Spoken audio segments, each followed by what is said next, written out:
In the previous Jeep modification videos I've done, I have added this master power switch back here on the back to cut the battery juice so that nothing works. And that was part one. Part two, I added this T-bar up here and replaced the steering wheel. In this video, we're going to be adding this power button in up here so that the child can push this button with their finger or their thumb instead of using the foot pedal. So this is going to involve drilling holes, doing some soldering, and cutting other wires and soldering them together. This is going to be a little bit more difficult video than the other ones, but if you got through the pipe one, putting this T-handle in, then this one shouldn't be too bad as long as you got some soldering skills. But I will get started. Okay, so I'm going to start with 2 feet of wire. I got 2 foot of black wire, 2 foot of red wire. They don't have to be different colors, but if they're different colors, it makes it easier to tell them apart when you go to wire it. I also have a 1/2 inch drill bit that I'm going to drill into this pipe, and I got this switch, little push button switch from Radio Shack. It was like $3, and so that's what I have so far. And I got my soldering gun somewhere around here, and I'm going to drill a hole in here and get this thing in here.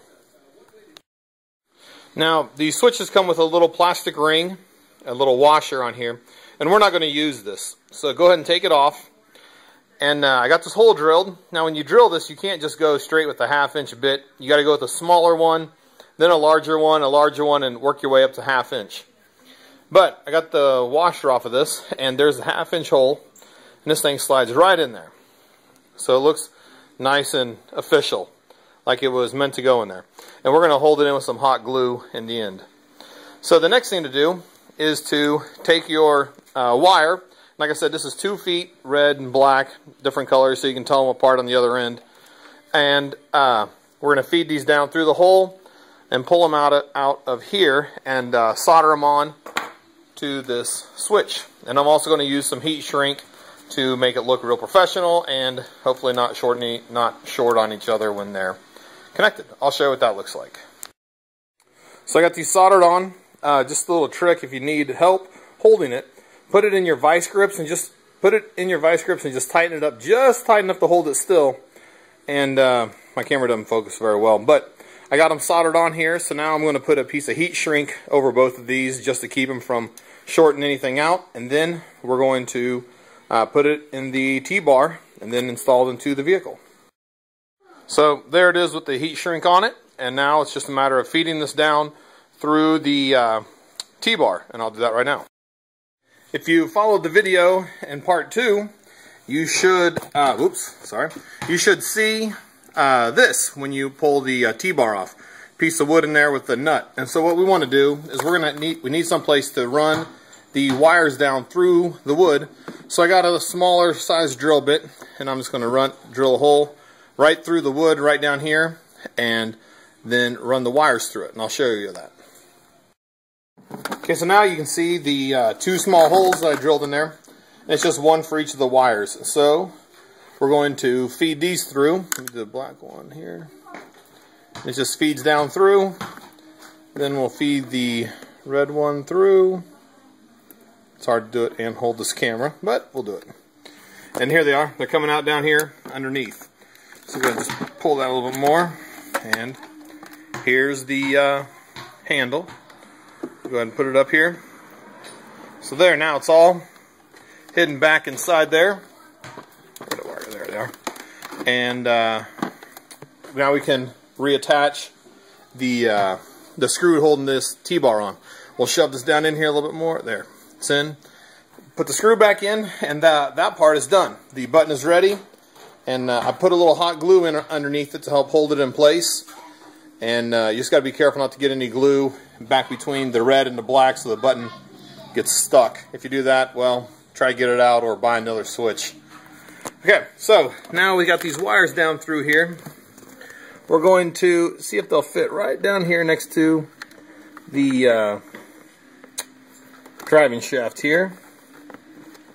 And it should be okay because the driving shaft doesn't, I don't think it moves around a whole lot when you turn. This should be fairly static. Yeah, it looks like it. Good. If you want to, you can drill another hole, or you can just run it down through these. But I'm just going to run it down through there. Oh, gosh.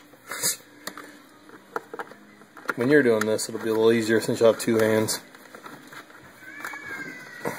Alright, so anyway, I'll get the wires down there and I'll show you where these got to be hooked up to make it work. So the Jeep is upside down now, and here's the foot switch, and there's 3 wires going into it. Black and white are the ground and power, and the blue is the actual switch that when you push the pedal, it actually connects the blue to the ground.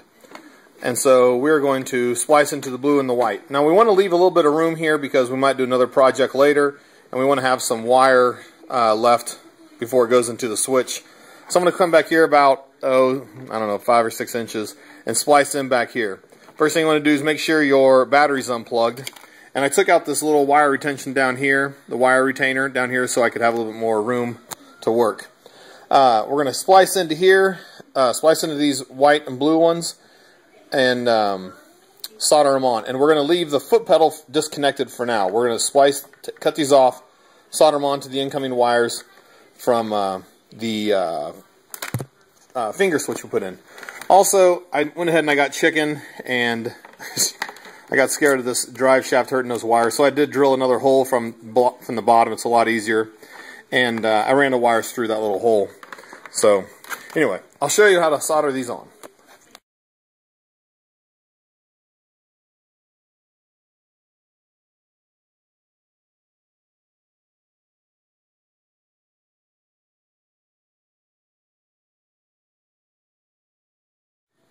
Okay, plugged in, and I'll reach around underneath and push the button on the T-bar, and hopefully the back wheel spins. Oh yeah, good, it's working. Push, and I let go. And I push, and I let go.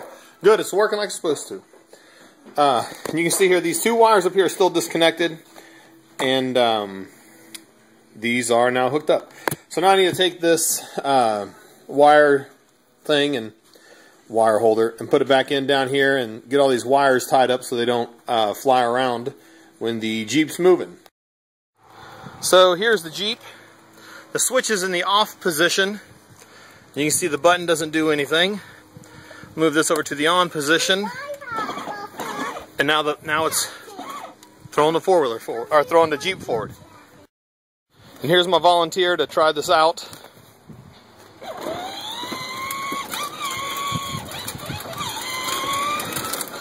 And you can see he's not pushing the pedal, just the button on the